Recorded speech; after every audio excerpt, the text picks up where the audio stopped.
Hello friends, આજે આપણે બનાવશું સુપર યમ્મી કુરકુરી પોટેટો સ્ટિક્સ, જે ખાવામાં ખૂબ જ ટેસ્ટી અને એકદમ ક્રિસ્પી લાગે છે.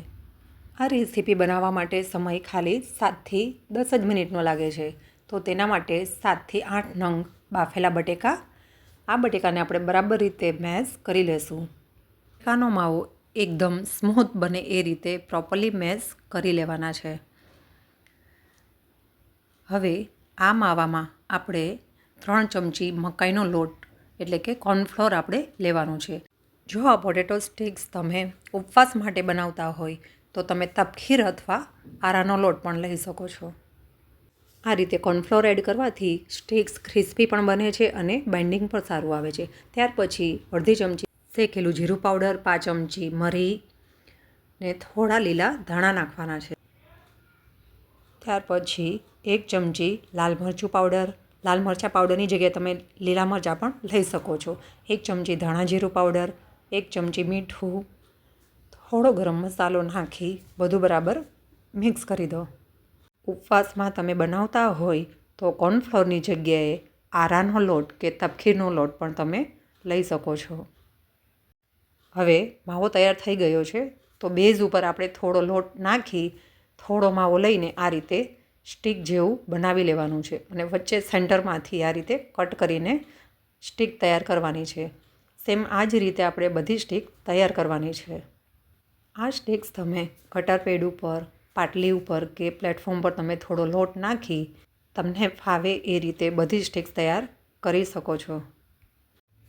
તમારી પાસે અલગ અલગ મોલ્ડ હોય તો તે શેપના પણ તમે સ્ટિક્સ તૈયાર કરી શકો છો. તેના માટે રોટલી જેવો ગોળ આપણે માવાને વણી લેવાનો છે અને મોલ્ડને ઉપરથી લગાવીને મનપસંદ શેપ તમે તૈયાર કરી શકો છો. આપણે અહીંયા પોટેટો સ્ટિક્સ તૈયાર કરીએ છીએ, જેથી કરીને આપણે લાંબો સ્ટિક્સ જેવો શેપ આપી દીધો છે. હવે આ બધી સ્ટિક્સને આપણે ગરમ તેલમાં ડીપ ફ્રાય કરવાની છે. તેના માટે થોડી થોડી સ્ટિક્સ આપણે તેલમાં નાખતા જઈશું અને ગોલ્ડન બ્રાઉન થાય ત્યાં સુધી મીડિયમ તાપ પર આપણે તળી લેવાની છે. વચ્ચે આપણે ફેરવવા માટે ધ્યાનથી ફેરવવાની છે. જો એકવાર ચોંટી જશે તો તેલમાં છૂટી પડી જશે. આ રીતે એકદમ ગોલ્ડન બ્રાઉન કલરની થાય એટલે સ્ટિક્સને આપણે ડીશમાં ટ્રાન્સફર કરવાની છે. આ રીતે બધી સ્ટિક્સને આપણે તળીને ડીશમાં સર્વ કરી દઈશું. તો તૈયાર થઈ ગઈ છે આપણી ગોલ્ડન પોટેટો સ્ટિક્સ, જે ખૂબ જ ક્રિસ્પી અને યમ્મી બની છે. આ રેસીપી બનાવવાનો સમય પણ ખૂબ જ ઓછો લાગે છે અને ઘરમાં દરેક સભ્યને ખૂબ જ ભાવે છે. બટેકાને જો તમે બાફીને તૈયાર કરી લીધા હશે તો ખાલી 8થી 10 જ મિનિટમાં પોટેટો સ્ટિક્સ ખાવા માટે તૈયાર થઈ જશે. જોતાં જ દરેકના મોઢામાં પાણી આવી જાય એવી આ કુરકુરી પોટેટો સ્ટિક્સ ખરેખર ખૂબ જ યમ્મી અને કુરકુરી લાગે છે. તો તમે આ રેસીપી ઘરમાં જરૂરથી ટ્રાય કરજો. તમારા ફેમિલી ફ્રેન્ડ્સમાં શેર કરજો. મારી રેસીપી સારી લાગતી હોય તો લાઈક, શેર, સબસ્ક્રાઈબ જરૂર કરજો. Thank you for watching.